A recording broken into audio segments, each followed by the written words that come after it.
there. Oh, here comes Mark. Robert's here. Good.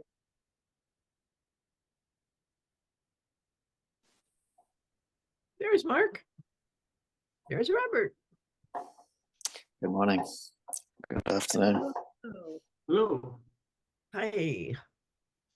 So this version of Zoom for me means that if you don't have your video on, I cannot see you. I can't even see a box with your name in it. So you're basically not there. So it's maybe hard to remember that you're there if I can't see you, just to let you know Well, that it's true. yeah, Mark isn't here yet and doesn't have his He audio is- Yeah, he is here. I can see him with Right. enough participants, He's but not with us. yeah, without the video, Right. you become a true lurker. Oh, So how is we everybody? made it. Yes. How Good. are you, Mr. Robert? Very well. Thank you. Whoa, that's a great looking cup. You like that? Yeah. Got a whole set. I got a nice one too. Oh, that is a nice cup. Right. I've seen that before. I like it. I Yeah. won't. It's cheerful. Mhm. Yeah. Um, Oh, okay. Where are we today? On our way to Christmas holidays. yes, yes. Very shortly. Yesterday was the solstice. Right. I like the solstice. It gives me a cosmic feeling all day, a cosmic perspective. Yeah. Yeah, we're moving back into the light, and it's I don't fully understand it yet.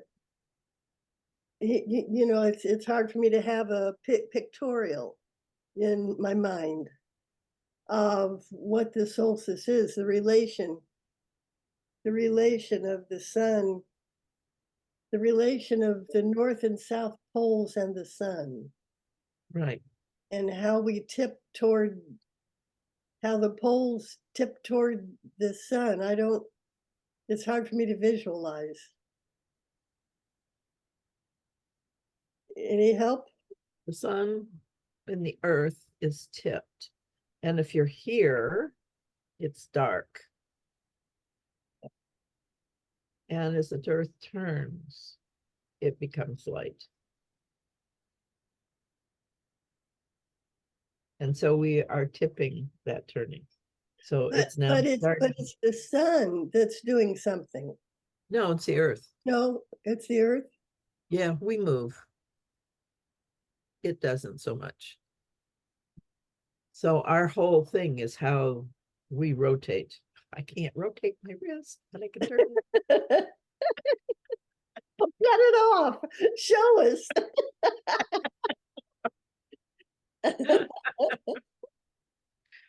So we're just at the point where it's tipping into the light.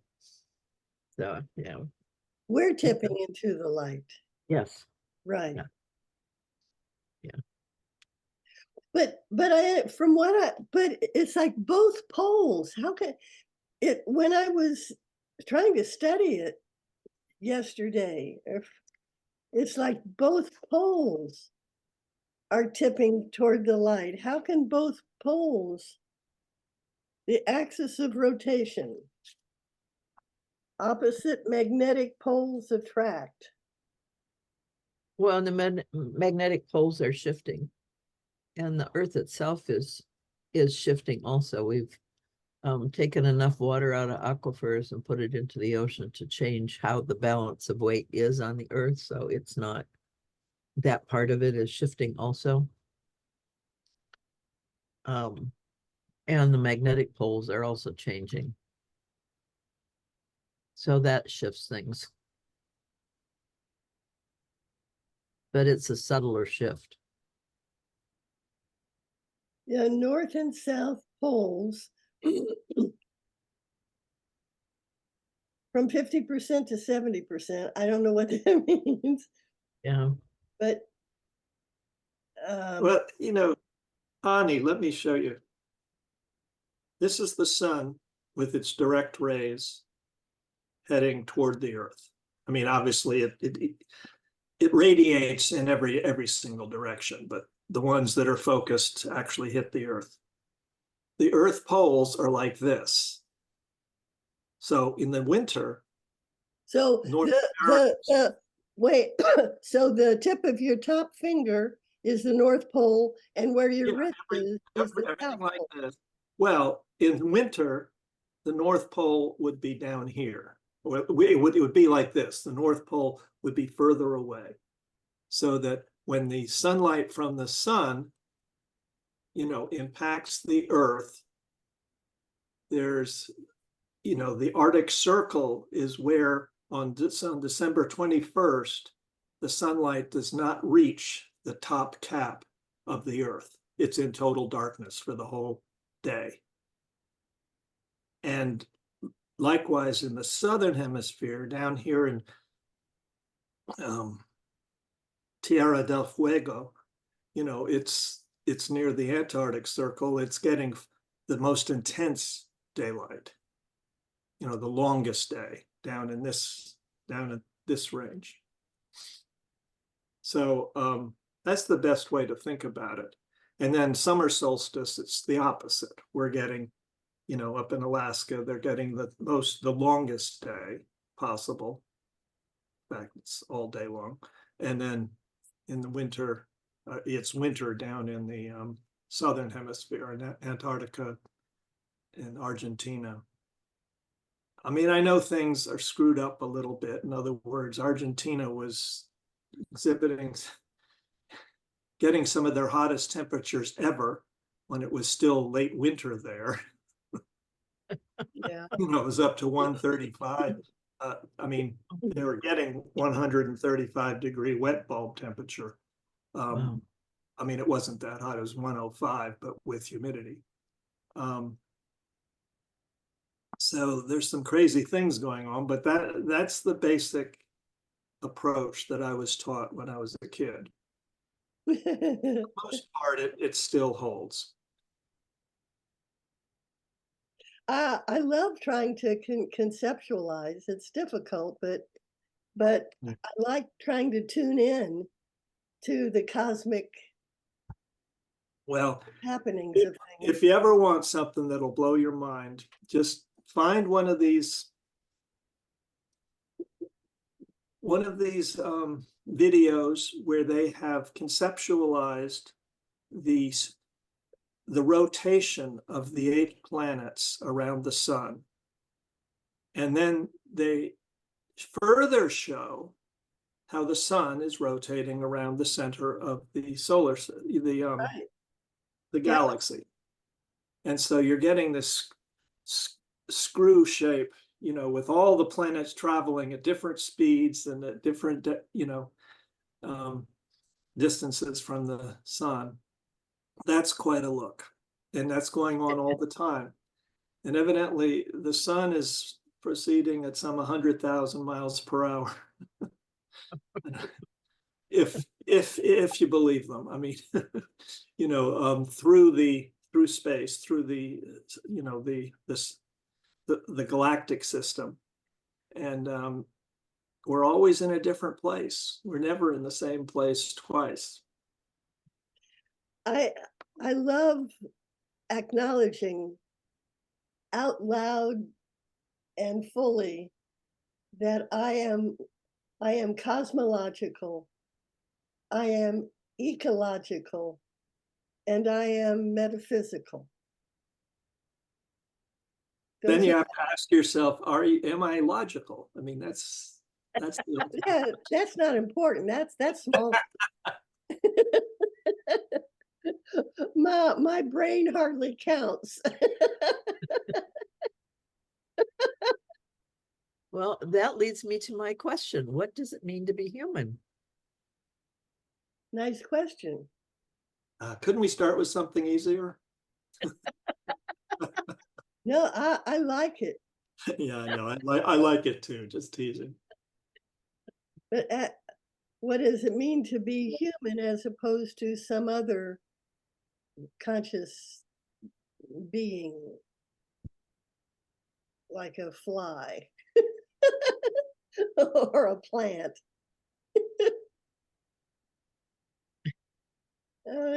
Think a minute. I'm sure I've thought of that before and come up with something. Just, Well, I'll take a stab at it to begin with. I actually I see credence in the, many of the comments that sort of seemed offhand in the Bible, but that, mankind was made in the likeness of God. I can only understand that in terms of consciousness, that there is and the fact that through consciousness, we as material beings are having a material basis on the planet, just like everything else has a substantial, being in whatever level you're at. It may not be physical at all, but it's all vibrational. And in that sense, we are absolutely, made in the likeness and the essences of God. But I see it mostly that I think I can connect to it through consciousness. And I think our consciousness is somewhat different from other creatures on this planet. And it has to do what's been narrowed down to meaning free will, but you could say whatever that means. But it's narrowed down to the ability to analyze points that are abstract, not of the moment. Like plenty of animals and plants can analyze, which direction to take, understanding the situation of the moment, picking up enough sensory information that they can make choices and so forth. But we can abstract that and imagine things that aren't there. And perhaps that's pretty much unique to us. Though someone else call me out on that if you think that we're not the only ones, but that's been my understanding. And so it does give us a unique position, because also, and I'm going to talk about the Bible again, the very beginning of the book says that mankind was put on this planet to maintain and, steward, the planet. And so we talked about this a little bit last week.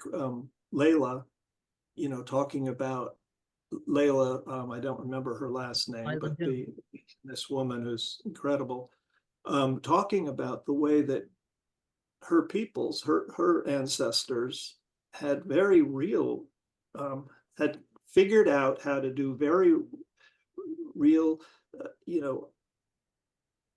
practical, protocols to keep the planet around them healthy, to sustain and maintain and to, and love, that area of the world in which they lived.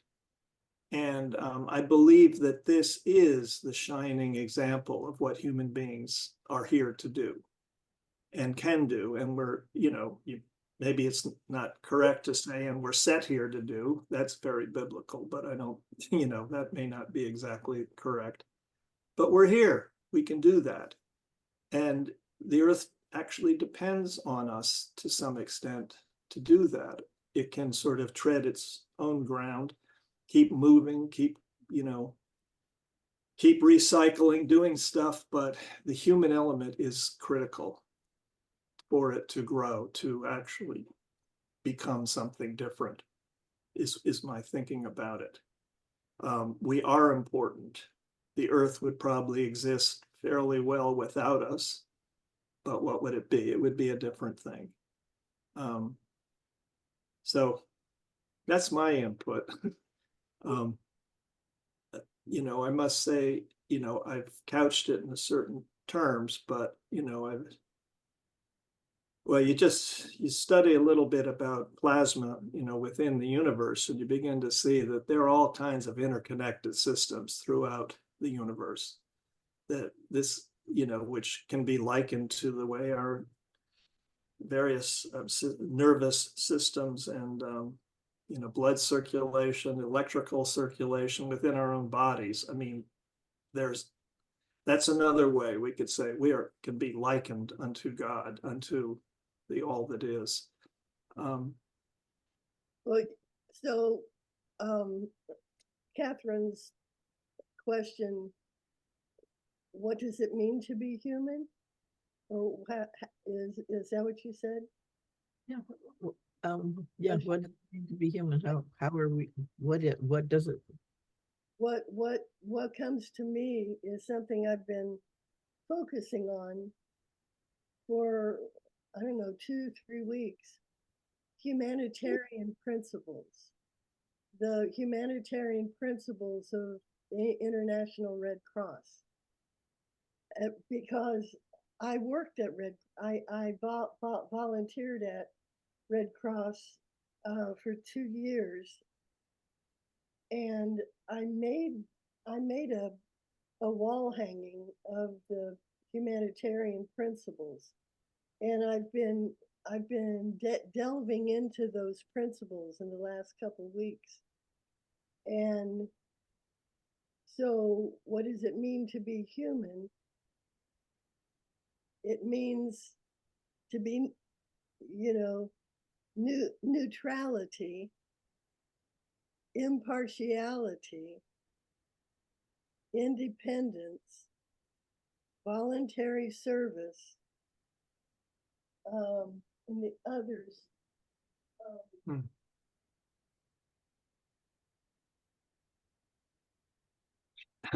There it is.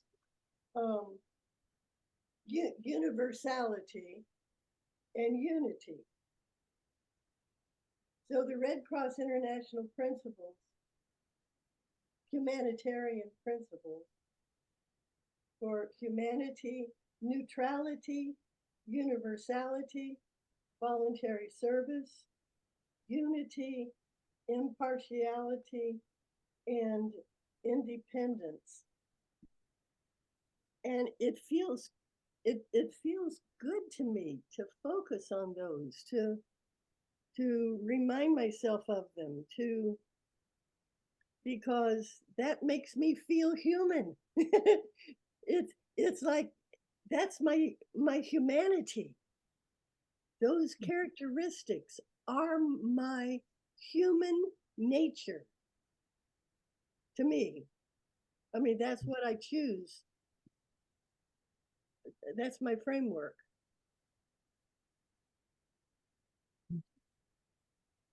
Mark, Well, gonna ask you to respond. Evidently, he's not with us fully.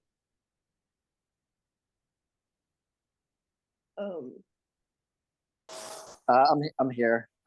Just Can we see you, please? you can now that I've finished what I was doing. Thank you. I guess I can apologize.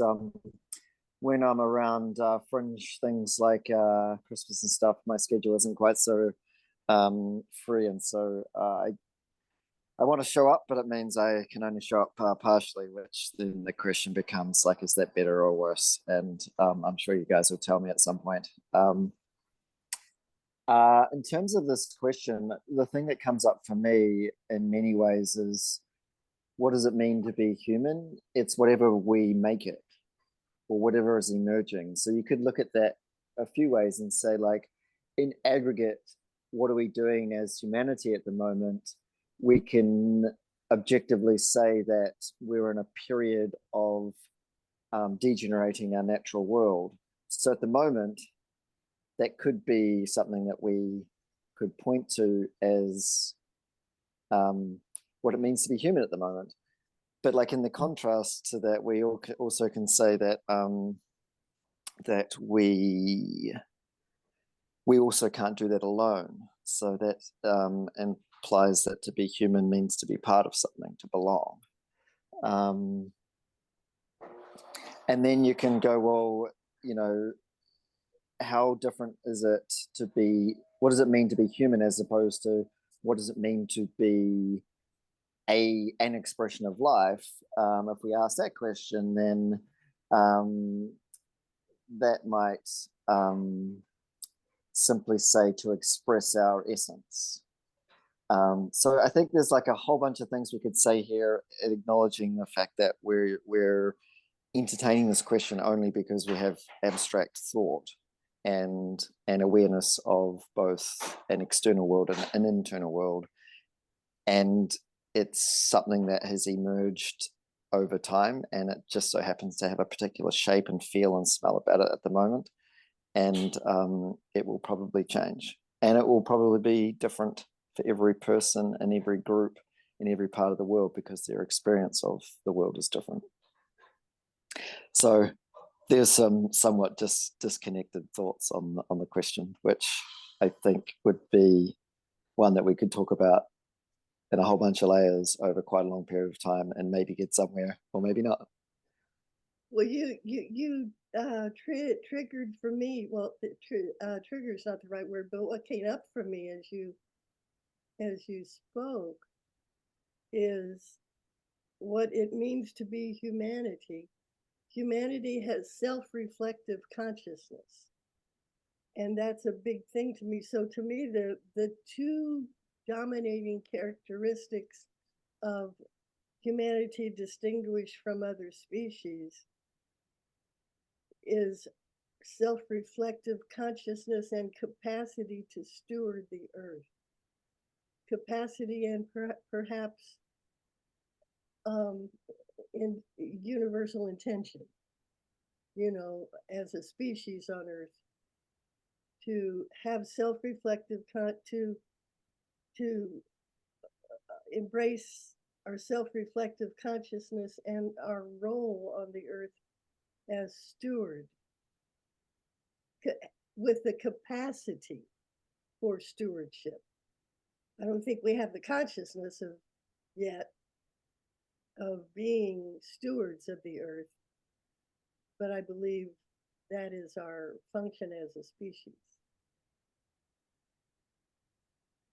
Can I show you a 5-minute video?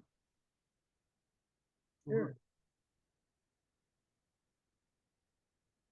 Maybe.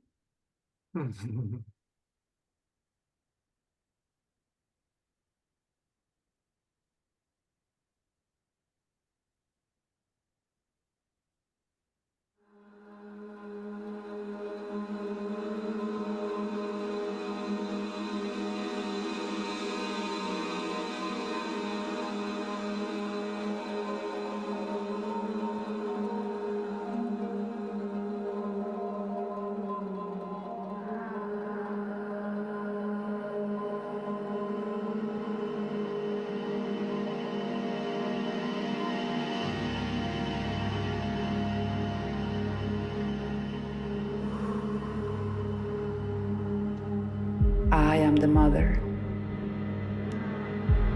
I am in the heart of the universe.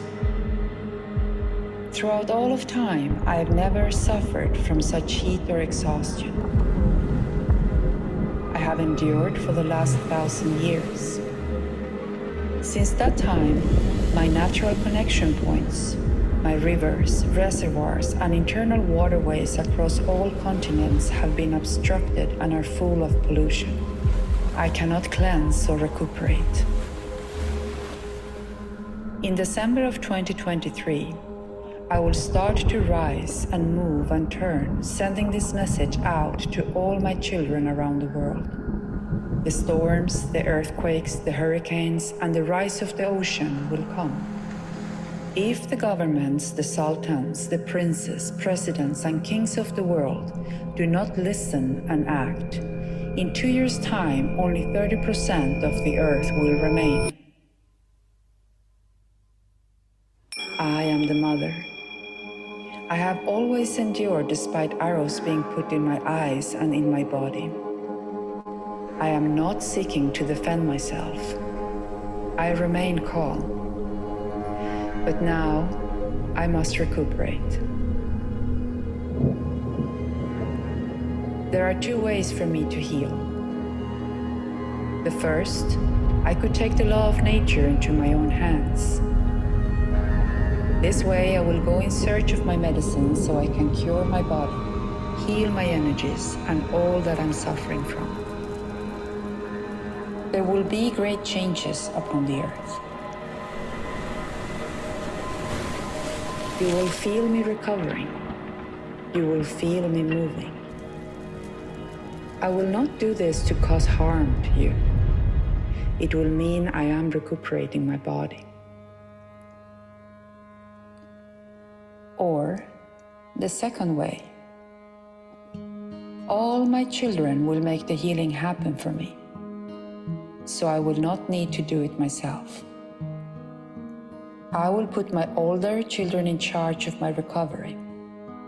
They will go and search for my medicines, for my cure, so I can be healed and recuperate with their help. You, my children, must all be united and deliver what is needed for your older brothers so they can do the healing where I have been injured by you, my younger ones. Each one of the rulers of the world, of the governments of the world, must say, yes, Mother, I will stand with you. I will give my help to where you have been injured. I, your mother, have given you everything. When these changes start to happen, we will see whether you listen and act, or whether I myself will have to do what I must to recover the balance on Earth. If in just 6 months from now, by June 2024, you say, yes, we will provide what is needed, then my oldest children will be able to help cure my body. If this message is ignored, I will take the law of nature into my own hands, 1.5 years from that date.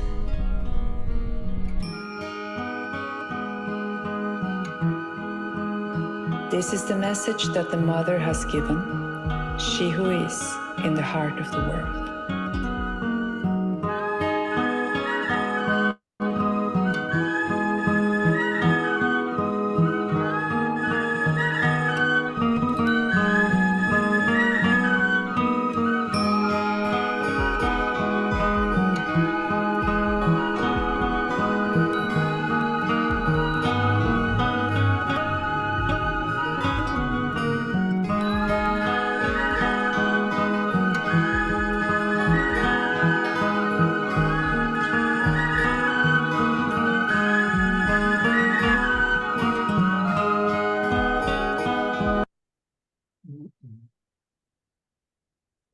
Thank you. Thank you. Very, very nice.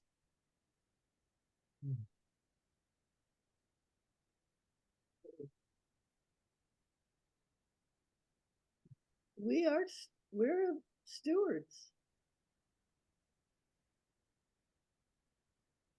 Well, what other reason would we have the capacities that we have and the numbers that we have?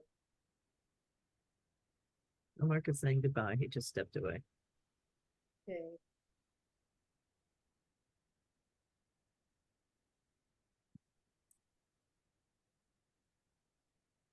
It's for the first time this guided me to see the planet Earth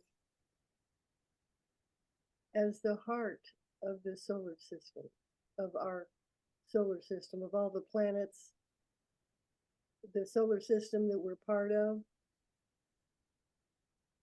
I felt like Earth is the heart, perhaps. You know, and maybe our presence on it as a self-reflective conscious species, you know, with capacity to be a good actor, you know, and to be a good, to be some kind of a catalyst, or I don't know what the word, I haven't thought in this realm much. So I would say partner.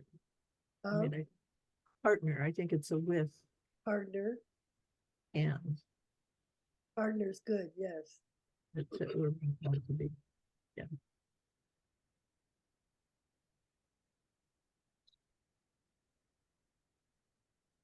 Well, I will add that I'm not shocked by the timing they list. I have felt for many years now that 2024 and 25, I wanted to stay alive at least this long, in terms of some of the health issues I was having, because I wanted to see my way through this. But I felt that it'll be very clear by the end of 25 what's happening. I mean, there will be no turning back. I am surprised. I mean, the only one that surprised me was that the June of 24 will kind of be a turning point. But I totally understand it, From what I understand of the issues that the Earth is under right now, it's that severe, critical. We're reaching turning points all around the planet, and they're all, they could very well hit all at once. What would you identify those as? Well, the melting of the permafrost is well underway in the northern hemisphere. That's a big one. The cessation of the North Atlantic corridor, wind, and forget the AMOC, whatever it is, it stands for the current of air and water from basically Florida up toward England. And then it circulates, it's a deep circulation back of colder water that comes circulating back to the south, area, southern area. And so the Gulf Stream is basically, the outward manifestation of this cycle that's going on continuously. And if that stops, And it's changed already. and it's definitely in massive change has already occurred with it. The air rivers are another. And the air rivers are the transpiration of plants of water into the air, which then circulates around the earth and causes rain. And that happens only because plants are alive and they require other life in order to live. And so the biodiversity that we are eliminating has lost its balance to do that.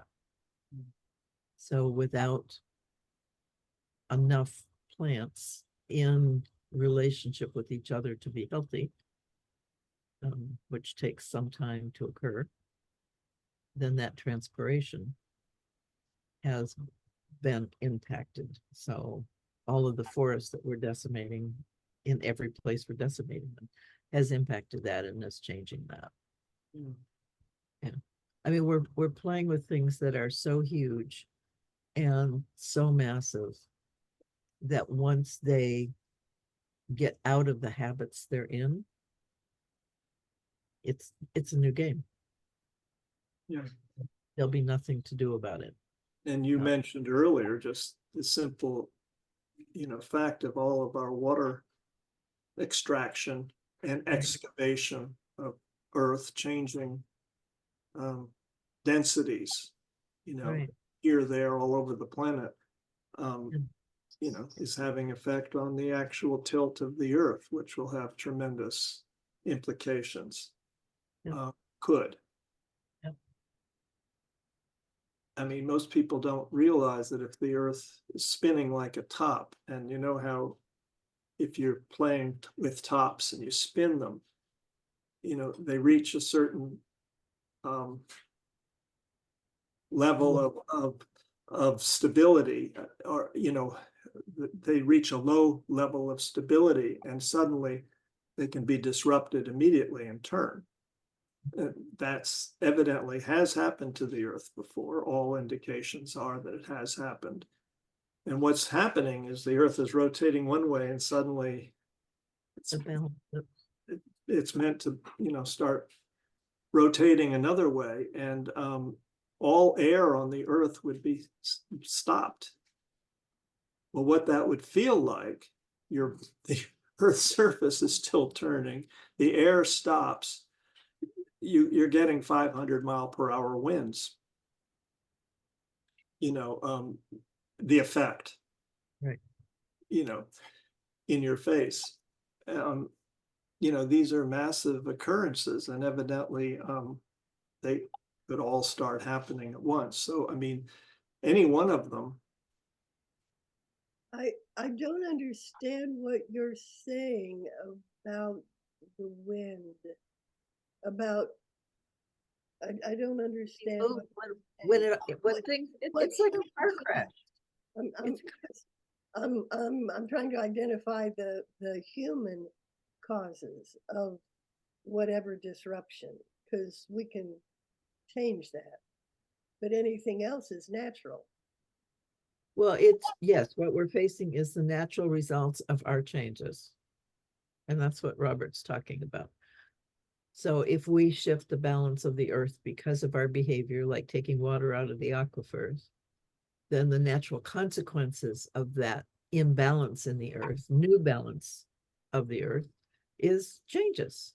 So if the Earth shifts, then the atmosphere around it, which is moving in a direction that's been fixed, suddenly has to shift and adjust as well. And our experience of that will not be pleasant. Yeah, and I mean, you bring up a good point that many of these things have happened in the past, and they weren't human caused because humans weren't even around. So there were other influences, outside influences, asteroids being among the most prevalent, but others being perhaps the effects of solar wind and so forth. I mean, there are other effects of our solar system that we're not so readily aware of, simply because we've only lived a very minute amount of time compared to the long existence of this solar system, and all the interrelationships of the planets have presumably changed. The sun has constantly been going through its own phases, but it's on a scale of millions of years, and humanity, well, Homo sapiens only goes back for 40,000 or so. So prior to that, I mean, We don't. What we do have a memory of, though, which came up yesterday, which is interesting because I hadn't understood that. I've been aware that there's an incredible underpinning of disease that everybody is experiencing, and I have tied that to climate change, and I'm sort of right, I think. But what came up yesterday was that there are certain cycles on the planet. So it gets warm and it gets cold. It gets warm and it gets cold. It has done that for a long time. And there's sort of a rhythm to it. And so the cold part should be starting about now. But because of our changes, that's not going to happen. And instead of getting cold, it's getting warm. And that's a new shift to that cycle. And that was interesting. So there is an anxiety that is memory-based of the kind of shift that should happen now. Although it's going to be different, it's still a shift that we're all kind of aware of because of old memories. That's hard to pin to things because there's nothing in our experience, our lived experience, that matches that. But there is an old memory that says, now's the time to change. Things are going to happen. And so we're feeling. What old memory? What old memory? well, racial species memory. Well, a man named Immanuel Velikovsky did some incredible research in the 40s and into the 50s. And although, you know, of course, many have been attacking him ferociously about some of his findings, about what actually occurred and the timing and so forth. But the culmination of his research was, you know, all came through in a book called Mankind in Amnesia, in which basically he's saying, you know, okay, whatever or whenever this happened, it happened, you know, there were these cataclysms that have occurred within the memory of Homo sapiens sapiens. And that it instilled such incredible, fearful memories in human beings that they just, the mind just flipped the switch. I don't want to think of it. And basically, you know, this became involved and complicated with the whole idea of God, a vengeful God. You know, there were all kinds of implications, and he didn't go into those so much, but he most of the book, which I haven't read in years, dwelt on, you know, the implications for how human beings react today to things that come up. And it's exactly this hesitation, you know, to even imagine, you know, what could possibly, you know, what a cataclysm might be doing to us.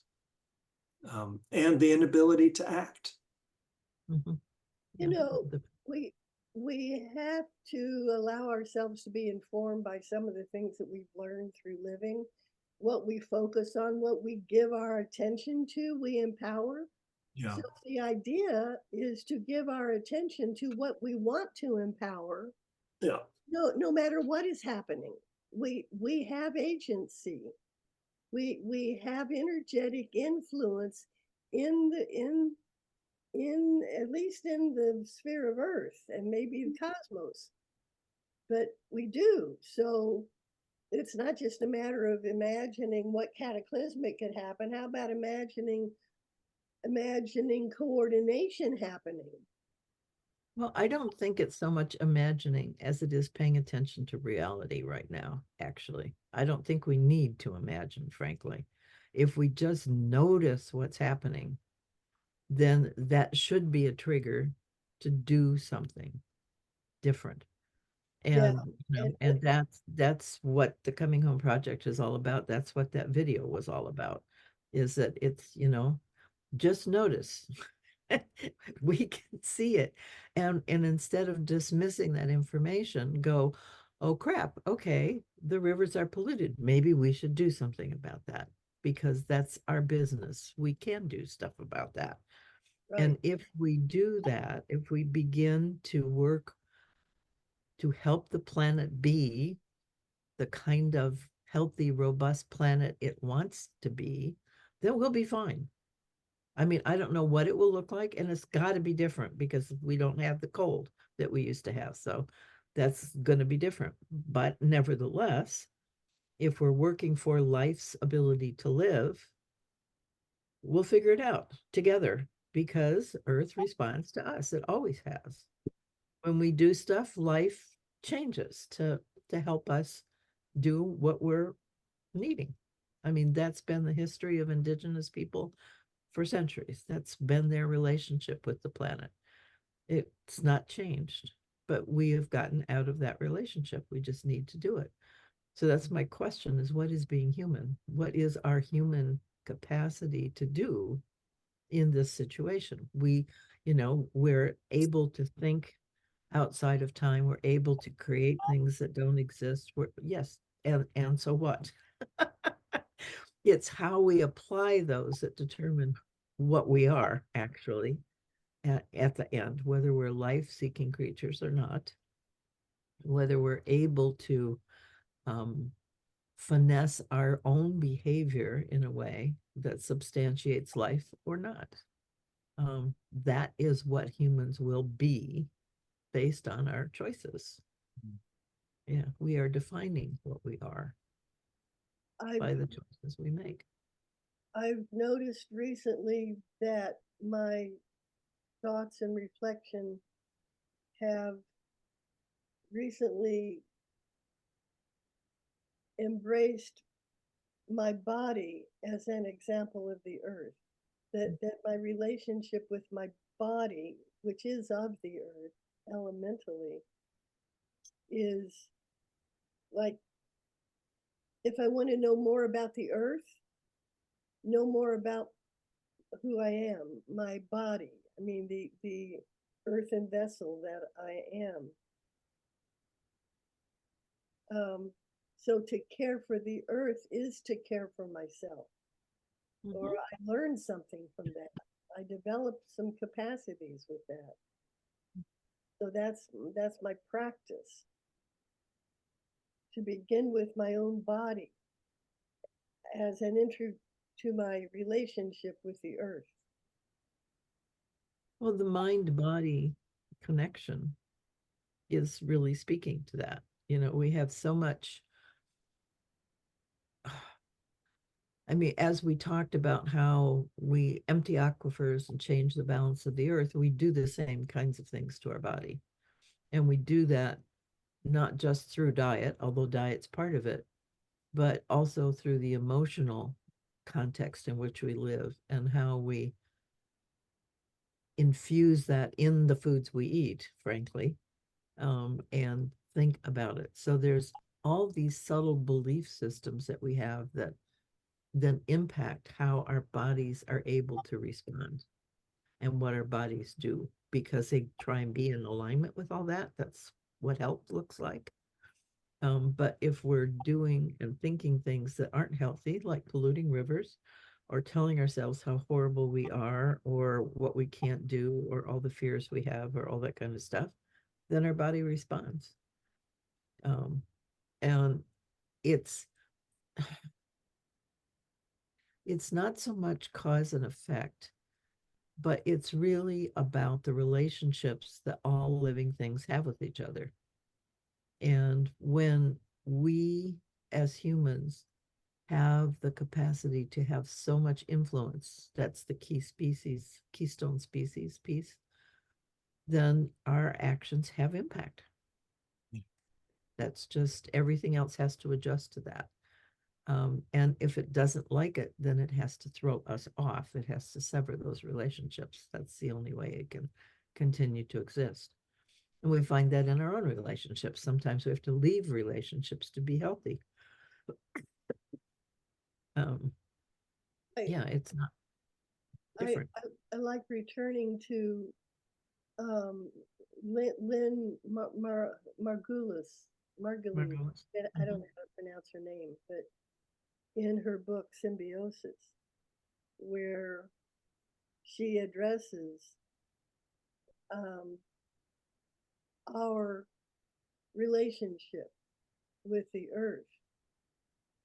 And she points out that earth is not threatened by us, by one of its species. She says that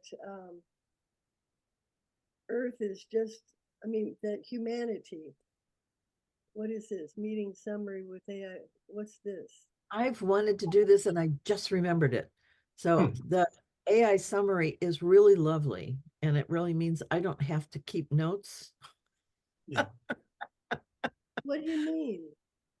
But I didn't think about it till just now. So usually I like to start it. I want to start our conversations with that, and I want to get your permission to do that. Yes. Basically, it means that the machinery within the Zoom program will do a transcript of what we're saying. Why doesn't it just use the word transcript? I'd understand. It's a summary. It's not a transcript. That's different. And what Yeah, It really is. It really is a summary. okay. Yeah. an That's pretty. artificial intelligence summary. Oh yeah, actually, it's very good. Yeah, I haven't found the need to make many changes at all in terms of editing and stuff. Yeah. Well, so you ask about what can we do? I've been thinking on this question for many years, and I've approached it not through the plant, through the plant world, the natural world, as you have, Kathryn. Although I've certainly looked at it that way, but I've approached it through the influence that our subconscious minds have on us and how they tie us to misconceptions. They tie us to fears. These subconscious thought patterns tie us to the rhythms of our lives. And in some ways, it's totally distorted. In other ways, there's goodness, that lies within it. But if we change those patterns of subconscious thought, we change everything. And remember that human beings have shown they have the prowess to work with vibrational factors. I mean, from the quantum mechanics all the way to audio, being able to reproduce audio expression. We've been working with vibrational patterns in the physical world, for now several hundred years. I mean, it goes way back beyond that in a simpler way, but in a very sophisticated way, probing sophistication. We've been doing it for about 200 or 300 years, and there's no question in my mind what the human brain, the consensual human brain, could accomplish in concert with the earth. It's hard for me to even speculate what that might look like. But my sense is, my feeling is that it would be amazing, that we would actually be able to shift the orbit of the earth if we had to. We would be within our consciousness, we would be able to shift, trajectories. I mean, travel to other planets. We have done this already. This greed trajectory that has been created is shared by all of us. And very, very few really operate outside of it. It has created a trajectory for humankind. The idea of individualism, we share that. We have created that.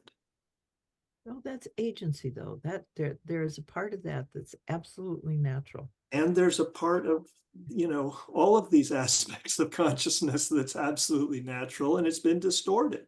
Yeah. That's my point exactly.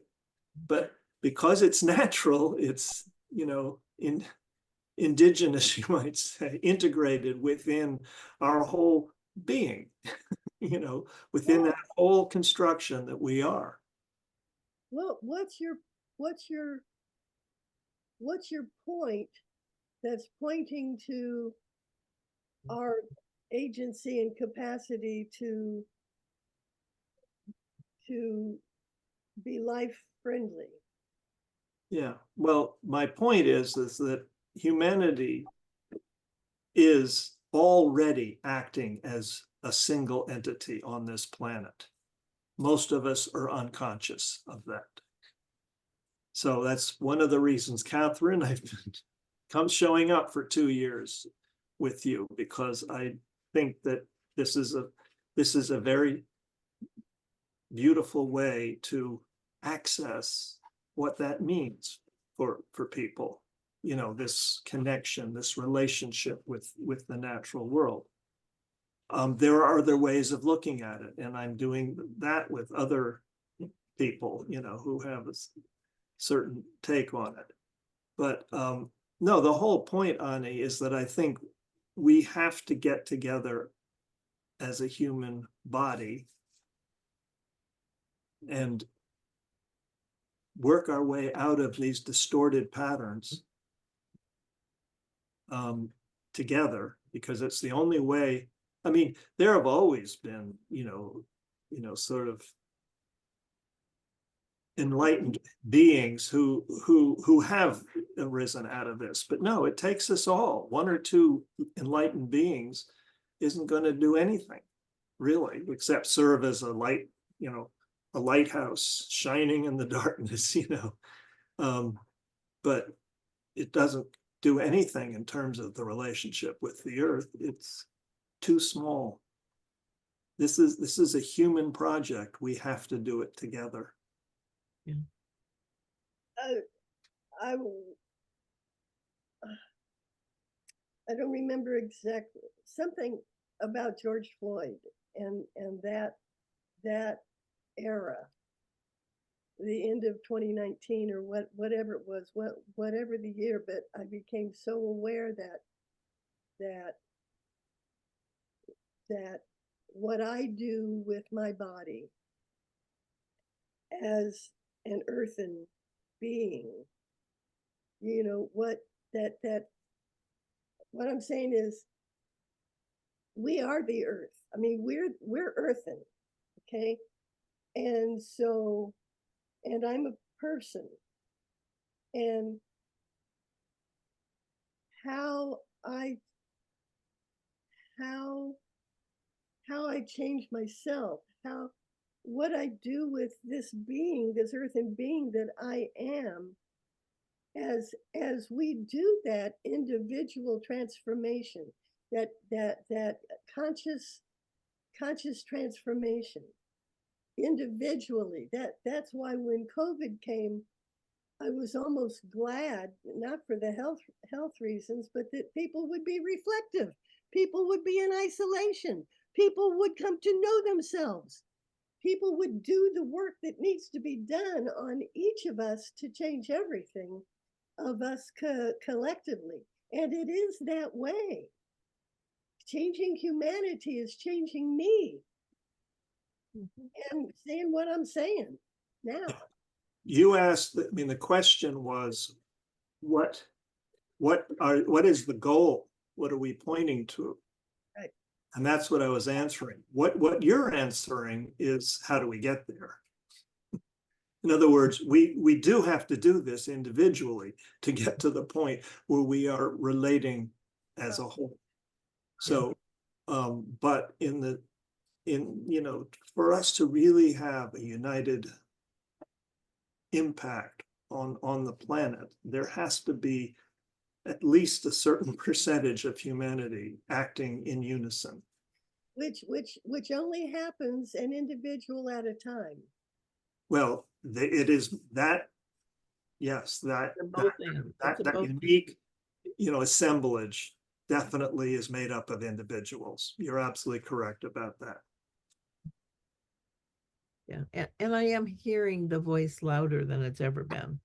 I truly am. I think there's, and the trajectory of where we're going, I think is moving in the right direction. Even though we have all this backlash stuff, I think generally it really is. We're really saying we don't want war, we don't want this stuff, it doesn't work. And that's a collective we. It's not just individuals. The question is whether it will be fast enough to be able to deal with the changes that we've started. And that's, I think, been part of the missing piece. We still see ourselves doing this and the planet doing that. We don't really see the connection between the two, and we haven't been engaged in that connection and understanding it. And I think that's what's really being called for now.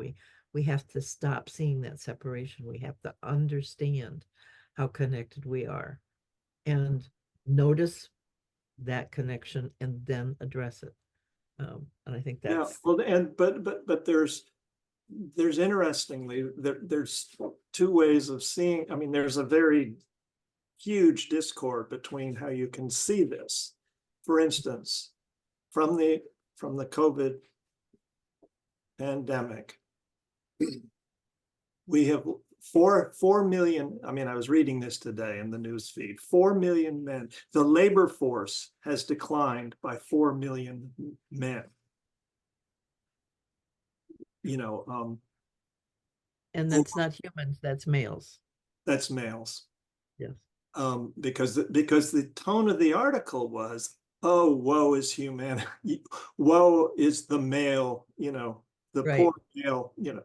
No, I choose to look at it differently. I choose to look at it as, through the COVID experience, many people have dropped out of Yes. business as usual. That is Yeah. a very, very hopeful sign. Absolutely. The great resignation. Yep. Yeah, People say, I great don't want to live my life. resignation. Yeah, I don't And- want to live my life. This is And not. there's two ways you can look at that. You can look at that as, this is really an amazing, you know, upsurgence of care, relationship, agents taking agency over one's life. Or you can say gloom and doom, our poor economy. And you're right, your poor economy is going to go to trash. It has to. It is going to. Yeah. So we're in flux right now. There's a lot going on, and I dare say very little of the positive aspect is showing, or even the negative is not really being covered in its fullness. But it's not showing up in our media. One thing I'd like to bring forward is what Lynn Margulies says about the earth is not threatened by us. Yeah. The earth is more Well- sustainable than we are as a species. She says we're upright mammalian weeds, and in terms of agency to trash the earth. We can't trash the earth. Yeah, I mean, Well- we would be, all the species on earth, we're the youngest species. We have not proven our sustainability yet. Horses are more evolved than us. They've you know, and every other species that has evolved over a longer period than we have. Because like we're saying, like you mentioned, Robert, that we're a young species and we're not sustainable yet. So the earth is not subject. We can't destroy the earth. We'll destroy ourselves first. What We'll- I like about the video is that it really stresses that the earth loves life and is going to do what she can to be healthy. And she Yeah. will do that. That is what is going to happen. Yeah. Now we can work with her, and therefore it will be our health as well. Yes. Or we don't work with her and it will be her health. And what's the last thing? It will be her health It'll be or our health, and either sustainable. one. The choice is ours, whether it will be our health or her health. They're Right. one and the same. No, no. Only if we play with her. Otherwise, it's not. Well, we have a relationship with the earth. And if it's not a healthy relationship, we go. That's what I'm saying, Annie. Me too. It is our health or her health. She will take care of herself, and she will take care of us if we work with her. Yes. Right. If we do not, she will take care of herself. And will be extinct. Yes. Yeah. Yep. So there. I can only start with me as an earthen body. And if But we you can't stay there. That's the thing. The thing. You cannot stay with just you. You have to understand it's all of us at the same time. yes, and It is always a yes and. So we don't lose ourselves, but we have to include everything else. We cannot just do us anymore. I agree, but transformation is individual at a time, and then humanity as a what is it called? A superorganism. That humanity as a collective superorganism on Earth Mhm. has to get to the point of sustainability. If we make ourselves sustainable, that would be an expression of our relationship with the earth. That the earth is sustainable, and that makes us sustainable because we're totally interdependent with the health of the planet.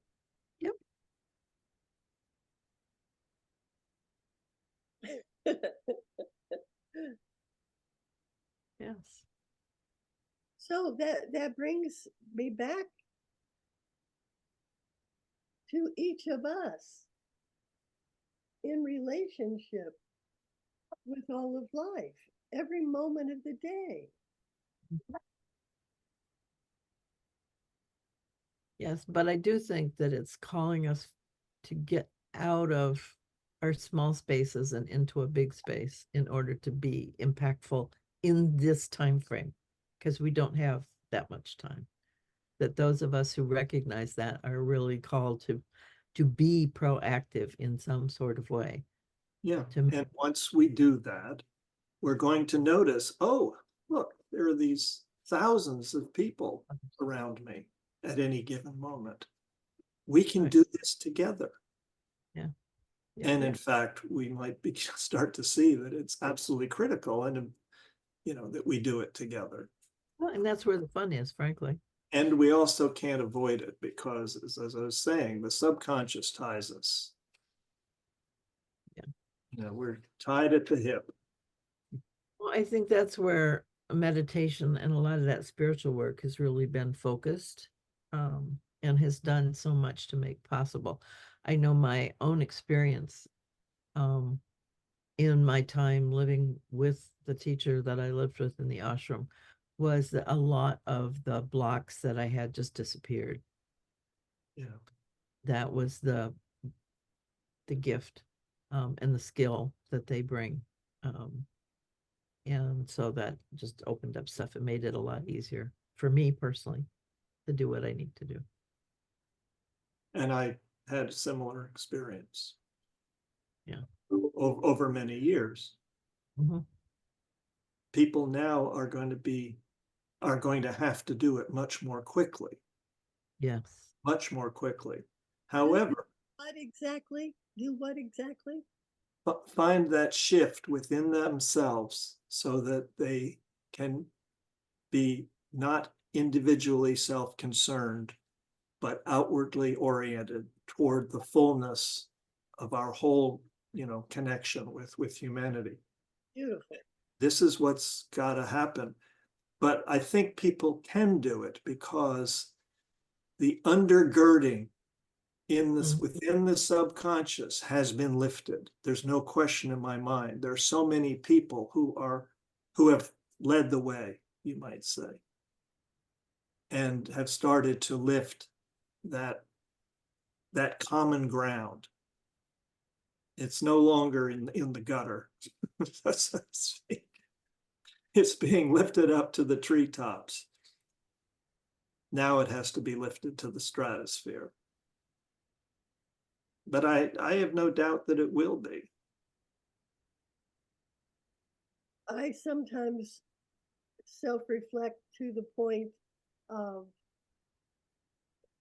seeing that I'm not influencing humanity at large, other than energetically in meditation and You've got all the capacities. You just have to share it. You've done all the work. You just have it stuck in a book. You just have to share it. That's all. It's a small step, a very tiny step. But sharing it, that's why deep dive is so important to me. It's like a major. Right. It's a That's a first step, but I mean, tiny. But You're all set. You're ready to go much further. Yeah. but in my life, I live in low-income subsidized Oh, I houses. don't even want to hear that. Sorry, I don't want to hear that because that's bullshit. That's all bullshit. You have all the capacity, all the work. You just have to do the drudgery, basically, of getting it out there, publishing that book, sharing your music, sharing your all of that, talking to other people about what you've done so they can participate in it. You just have to do that. And age isn't a barrier. We're still cognizant, we're still. Yeah, and neither is money because there are so many free. I do have a community room that I can invite people to.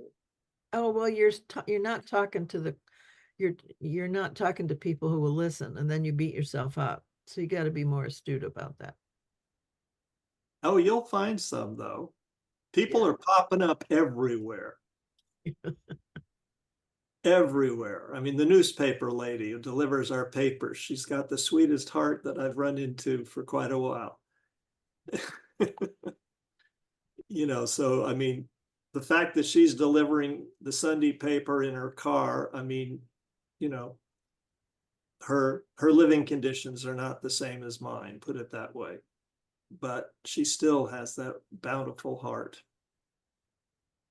It's out there. Anyway, my wife has come home and I think I need to get And it's holiday time, so happy involved with her. There's a lot happening here over the weekend. So okay. it has been a real pleasure. I'm sorry Mark was so busy with it. I always love seeing him. Yeah. He'll be So, back. Okay. See you next year. see you. So yeah, we won't meet next week. I mean, we don't have to. I've got. Oh, I have it on my calendar. So actually we'll see each other this year. Okay. Okay. Even though it's making me cry. What is? The last few exchanges. Yeah.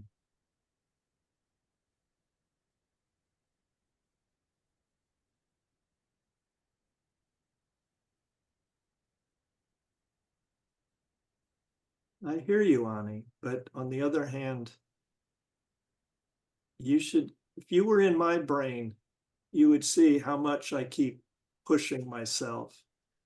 I wake up and can barely move. It's hurt. I mean, my wife and I play with it because we have a cat who is 16, 17, and she can barely jump up on the bed, but it's her job and to get up and wake us up, which she takes very seriously. We say, Chloe made it up on the bed this morning. Damn, I can definitely get up and do it with gusto. Yeah, I mean, it isn't easy as we get older, but it's doable. That's the point. It's not about being older. It's about feeling isolated. Yeah. Well, then don't be isolated. That's you. You have to reach out. Yeah, that's true. Yeah. Anyway, I've got to get going. So Merry Christmas. That is definitely Christmas. happening Yes. before we meet again. So Merry Christmas to Merry you. Christmas. Yes. Bye-bye.